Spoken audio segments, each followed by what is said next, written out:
Hola de nuevo, tutores. Vamos a empezar el último tema que va a tratar sobre nuestra actuación en caso de accidente de tráfico. Sin embargo, en este primer vídeo vamos a ver lo que es la prevención de los accidentes o siniestros viales. En cuanto a los siniestros viales, no se debe asociar el término accidente de tráfico con el de una realidad inevitable, imperativa del desarrollo, ni al accidentado con alguien a quien en poco se puede ayudar y mucho perjudicar. La prevención de la accidentalidad abarca desde evitar el accidente en sí hasta la resolución de sus consecuencias. Según lo dicho, la prevención de la accidentalidad la podríamos dividir en tres fases. En primer lugar tendríamos la prevención primaria, que engloban todas aquellas medidas que intentan evitar que los accidentes lleguen a producirse. Se incluyen medidas como la educación vial, la formación en seguridad vial y las mejoras sobre las vías y los vehículos. Después tendremos la prevención secundaria, que consiste en minimizar los daños sufridos por las víctimas. En este caso se incluyen medidas como mejorar la seguridad pasiva de los vehículos y las actuaciones que se pueden desarrollar en caso de accidente. Y en último lugar tendríamos la prevención terciaria, que recupera al máximo los daños sufridos por las víctimas, incluyendo medidas como la rehabilitación física, mental y social del accidentado. La cadena asistencial o la cadena de supervivencia incluye acciones inmediatas que deben ser coordinadas y concatenadas en una emergencia médica. De esta forma, la cadena asistencial en un accidente de tráfico consta de una serie de fases concatenadas como los eslabones de una cadena, de forma que si uno de ellos se rompe, la cadena se fragmenta. Empezaríamos con actuaciones dirigidas a la protección del lugar del accidente. En segundo lugar, activación de las actuaciones y del sistema de emergencia médicas. Tercero, actuaciones prioritarias sobre las víctimas en el lugar del accidente. Cuarto lugar, transporte sanitario y transferencia del herido. En quinto lugar tendríamos el ingreso y tratamiento hospitalario. Y por último, la rehabilitación de los heridos. El primer eslabón de la cadena de asistencia le hemos dicho que serían las actuaciones dirigidas a la protección del lugar del accidente. Ya sabemos que en los accidentes de tráfico, el primer interviniente deberá no solo ser quien alerta y pone en marcha el sistema asistencial, sino que además deberá tomar una serie de precauciones en el lugar del accidente que son absolutamente prioritarias. El segundo eslabón de la cadena consistiría en la activación de las actuaciones y del sistema de emergencias médicas. Es decir, una vez protegido el lugar del accidente y los intervinientes, el sistema de emergencias debe ser activado. Esta activación se realiza generalmente mediante el primer interviniente, como se ha dicho, o cualquier usuario de la vía. La fase de activación no solo debe realizarse de modo inmediato, sino que también es importante que sea efectuada de modo correcto. Consistiría en llamar al 112. Vamos con el tercer eslabón, que serían actuaciones prioritarias sobre las víctimas en el lugar del accidente. Una vez que la cadena asistencial ya ha sido activada, se abre un periodo de tiempo de duración variable, pero de enorme trascendencia en el resultado lesional de las víctimas del accidente. Las actuaciones que primeros auxiliares realicen en el lugar del accidente hasta que llegue la ayuda sanitaria son cruciales. En esta fase de la cadena asistencial, además de procurar mantener la protección del lugar del accidente y de las personas que lo rodean, las actuaciones van dirigidas a conseguir la estabilización inicial de la víctima del accidente y a la puesta en práctica del soporte vital. El cuarto eslabón, transporte sanitario y transferencia del herido. De esta forma, la consecución de la estabilidad inicial del accidentado será la prioridad de los servicios asistenciales que acudan al lugar del accidente. Una vez lograda, se procederá al transporte específico del accidentado hasta el lugar más adecuado en función de las características de las lesiones y de los recursos de la zona. El paciente finalmente será transferido al servicio de urgencias del hospital. Y los dos últimos eslabones de la cadena asistencial serían, en quinto lugar, el ingreso y tratamiento hospitalario, es decir, ingresamos el herido en urgencias y en su caso es hospitalizado, y por último la rehabilitación de los heridos. En este segundo punto vamos a tratar la intervención en los siniestros viales y el delito de omisión de socorro.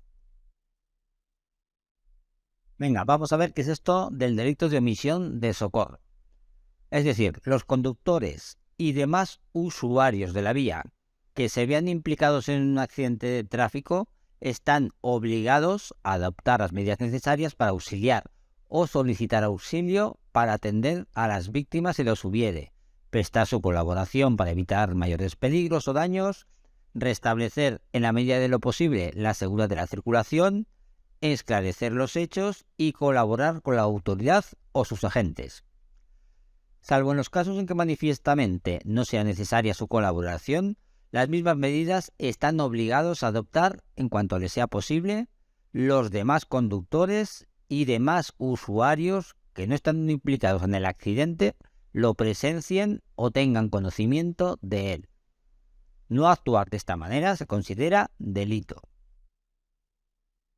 No será necesario que nos detengamos si presenciamos un accidente en caso de que los agentes estén personados en el lugar del mismo.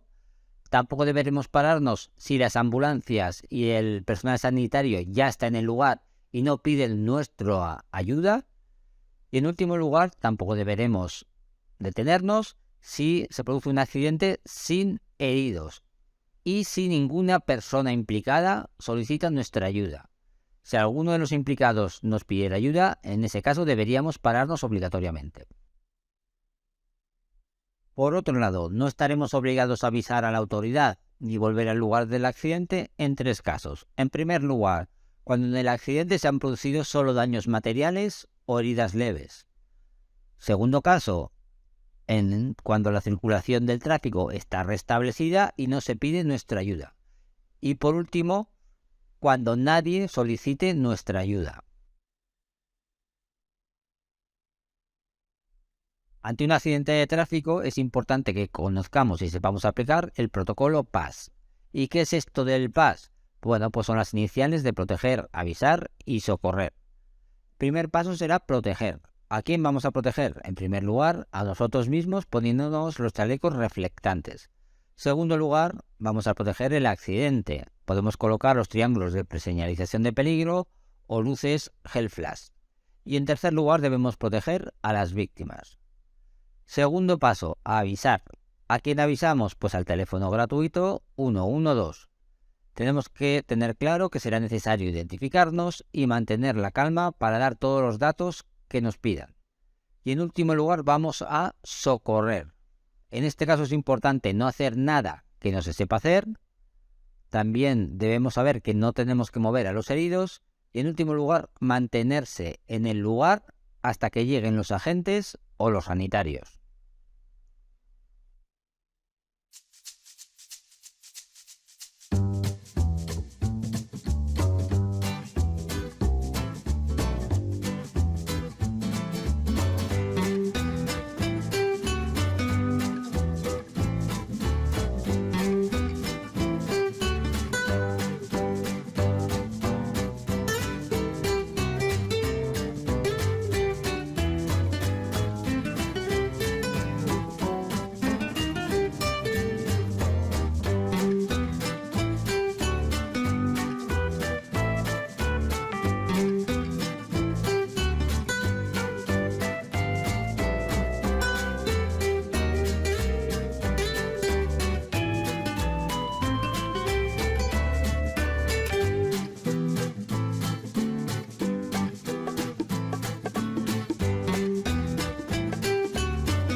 Ya hemos comentado que el primer paso del protocolo PAS es protegerse.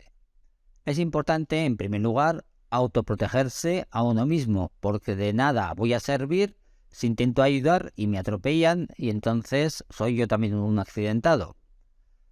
Por ello es importante detenerse sin crear peligro para la circulación, inmovilizar el vehículo de forma adecuada y, por último, antes de salir de nuestro vehículo, colocarnos el chaleco reflectante.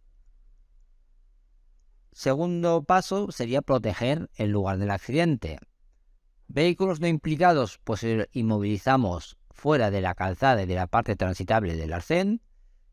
Y en cuanto a los vehículos implicados, vamos a apagar el motor, señalizaremos los vehículos con la luz Hell Flash, evitaremos modificar el estado de las cosas y evaluaremos si existe riesgo de incendio, ahogamientos, etc.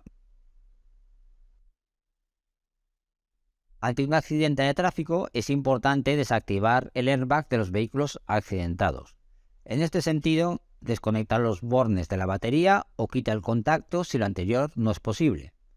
También desconecta manualmente con la propia llave de contacto el airbag de acompañante en el caso de que el vehículo disponga de él.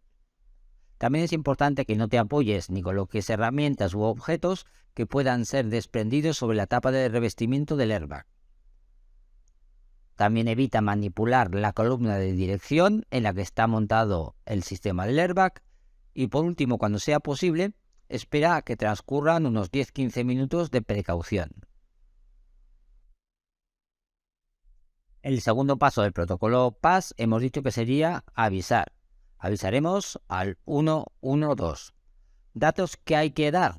Pues bueno, nuestra identificación, lugar del accidente, número de heridos y su gravedad, estado y características de los vehículos implicados, circunstancias especiales como si hay materias peligrosas, si vemos las personas que hay atrapadas, si hay riesgo de caída, de incendio, etc.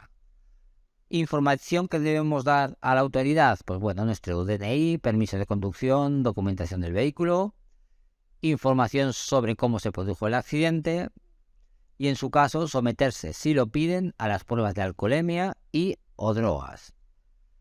El tercer paso sería el de socorrer, que veremos en vídeos posteriores.